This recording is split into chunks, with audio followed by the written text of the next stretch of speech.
So I'm sure that some of you people that are new to multi-apping and haven't really done it before, you probably envision us multi-appers as driving down the road, white knuckling our steering wheel as we're going down the road, doing 75 and a 30 and just rushing and racing to get orders done and completed, and having 5 orders in our back seat, just trying to get all the money that we can. And I want to kind of break down to you the basics of multi-apping today, because it's not quite the way that you might see it when you think about it after you've listened to some of the videos where people are talking about multi-apping. And I kind of want to break down to you the basics of it today so that you have a better understanding and foundation of how you can get started into multi-apping. My name is John McFall, and I want to welcome you to the McFallRI channel, where I teach you how to make $25 to $30 an hour doing food delivery, and I also teach you how to make online income. If you're brand new at multi-apping and you're brand new to the food delivery platforms, you might wonder to yourself how it is that you can be successful at multi-apping without getting in trouble on the platforms, because when we are out here doing food delivery, the only thing that really matters to these platforms is time. When they send you a request, they tell you what the time is that you are expected to pick up the order. Then once you get that order, they have an expected time of when you need to drop that order off. This is the most important thing to these food delivery platforms, and quite frankly, nothing else really matters. Uber Eats doesn't even give us a hot bag, and they expect us to pick up food and deliver it warm to the customers. DoorDash, I have done almost 1,500 deliveries on DoorDash alone. I am still using the bag that they sent me when I first started, and they have not offered to send me another one. And the bag that I have from DoorDash, it is a cheaply made bag, and it's not very good. GrubHub, on the other hand, they did send me 2 bags when I first started, and they were decent quality. And then after I completed 100 deliveries on GrubHub, they sent me a couple of really high quality bags. But other than that, the platforms don't really care about anything else other than the time.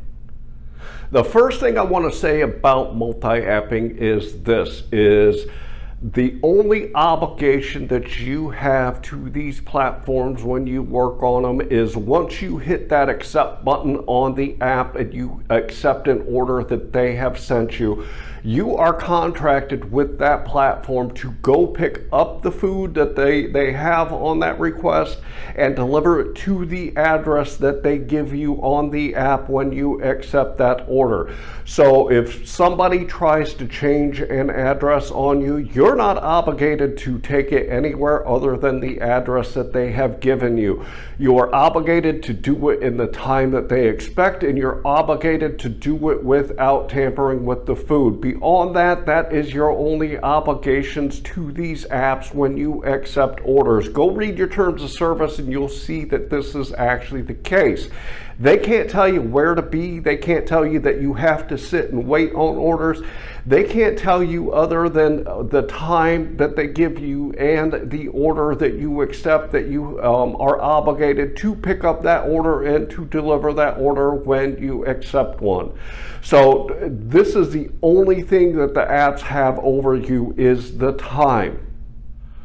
The first thing I want to say to you is when you are multi-apping, the very foundation of multi-apping for me is this, is I will get order requests from the platform. Sometimes I'll get order requests on all 3 at the same time. I hit that button and accept the best order for me when it comes to dollars to mile, dollars to time, and the dollars per order. This is my biggest concern when I'm out here, because I'm out here to make the most money that I can, and the way I do it is to get the best orders for myself in that moment, so that I can make sure I'm putting as much money in my pocketbook and reducing the expenses that I have to pay for gas and maintenance on my vehicle that I can. So the basic foundation is when you're starting to multi-app, you look at multiple apps when you start your shift and pick the best orders for you. And then when you get an order from a platform, what I typically do is I leave the other apps on, and when I am on the way to deliver an order to a customer, I start looking to see what the other apps are offering me. And when I'm about 5 minutes from that delivery, I will accept an order from another platform while I am still on a delivery for the platform I'm picking up for. And as long as I'm within about 5 minutes of my drop off and a mile to a mile and a half from that drop, I am safe to accept another order on another platform. So when you're out here multi-apping, the first thing that you need to understand is when you are taking deliveries from one platform, you can accept other orders on a second platform if you are almost to the drop. The second thing I want to talk about when it comes to multi-apping is taking multiple orders on multiple apps at the exact same time. This doesn't happen very often, but it does happen when you're out here.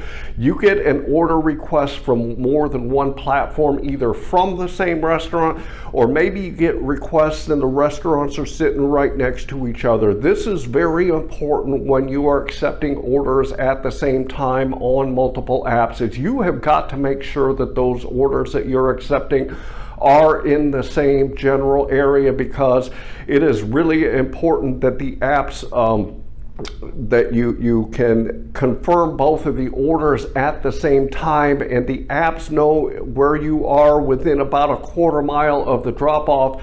If you watch your app as you're driving to pick up an order, you'll see that when you get about a quarter mile away, you can hit arrived at the store. This is very important when it comes to multi-apping, is if you're going to take orders at the same time on two different platforms, make sure that those restaurants are either the same restaurant or they're really close together. Another key to multi-apping, and the third thing I want to talk about, is the actual drops. If you are accepting more than one order on more than one platform at a time, having close restaurants or the same restaurants is really important. It's also really important for you to understand where the drop-off locations are, because again, time is the most important thing on these platforms when it comes to picking up and delivering food. So you've got to make sure that the drop-off locations are in the same general area, or that the first drop is here and the second drop is here. In other words, you're going in the same direction to make those drops. So the drop-off locations are really, really important when it comes to multi-apping. So make sure that you look at the pickup locations and the drop locations so that you can be successful when you're accepting orders on more than one platform. The fourth and the final thing I want to talk to you about is giving orders back to these platforms. I had this guy comment on my video that I did a couple of weeks ago, and he said that he got 11 contract violations when he first started multi-apping, and part of the reason that he did was because he was giving orders back all the time. Once you accept an order on a platform, you are obligated to take that order. You do have the right to give orders back. This is completely within your rights. However, you are limited to the number of times that you can do this.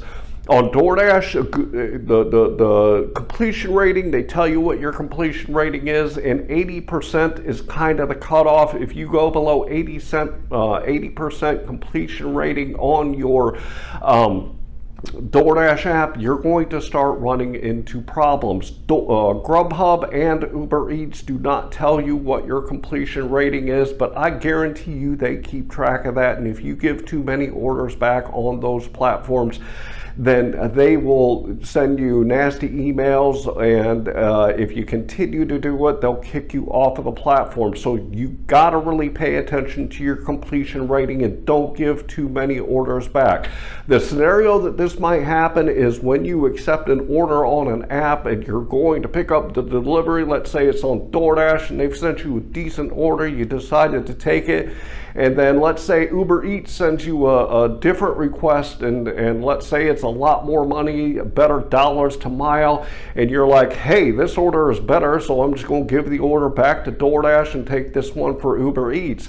That is fine to do as long as your completion rating is not too low, because if you get your completion rating too low, they will kick you off the platforms. So sometimes you've got to ignore those really good orders if you are taking one on another platform, because you don't want that completion rating to go too low. This is part of the game that we play as multi-appers when we're out here doing food delivery. You are going to get some really good orders if you multi-app the right way, but you're also going to have to take orders and skip over those really good orders so that you make sure that you don't put yourself into a situation where you have a problem on one of the platforms. So these are the basic 4 foundational things that you really need to take into consideration when it comes to multi-apping.